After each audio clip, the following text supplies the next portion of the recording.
Hi there, just a brief video. I'm Ned Milburn. I build and repair guitars here in Dartmouth, Nova Scotia. A little bit sleepy this morning. It's a dark and damp day out today.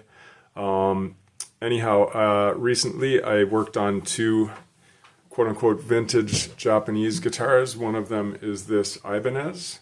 And interestingly enough, sadly I didn't make a video of me playing a ditty on the other one, but they were both black guitars with similar inlay patterns. The other one was a Yamaha, and this one turned out pretty nice, has a nice warm sound. You know, it's not the loudest guitar in the world, it's not the quietest, that's for sure. So it's, you know, let's call it average, but it worked out really, really well. And let me see if I can play a quick little ditty.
There you go, lovely guitar, and the work on it, it's nice when me as a repairman and guitar restorer and builder, when I'm able to restore a guitar and bring it back to life after, you know, a few years of just not misuse or disuse, but just kind of sitting, and it needed a refreshing, right? It needed some work here at the saddle, at the bridge, and the nut needed some work, and I did some fret work. And this guitar, these inlays have never been touched by sandpaper, so when I work on a guitar like this, I treat it, at least the inlay portions, I treat them as if it is a lacquered finished fingerboard. So I actually tape with green painter's tape, I tape over that so that I don't do any, when I polish the frets, I don't touch the inlays at all, because these inlays are really quite pristine. They're pretty close to the day they were inlaid into the guitar. And one nice thing about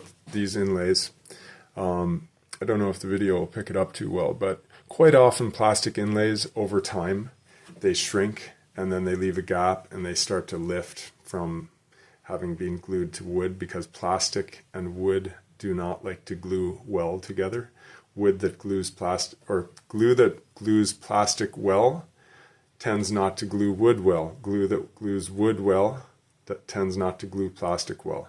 And then, as I mentioned, a lot of plastics, for example, cellulose plastic, that plastic is notorious for shrinking over time, and Gibson inlays over time, if you have an old Gibson with a similar inlay pattern, guaranteed most of those inlays have shrunken, and there's a gap between the inlay and the wood. And quite often they start to lift on one end or another, or both. So anyway, there's just a few little things about guitars and the construction methods and materials used.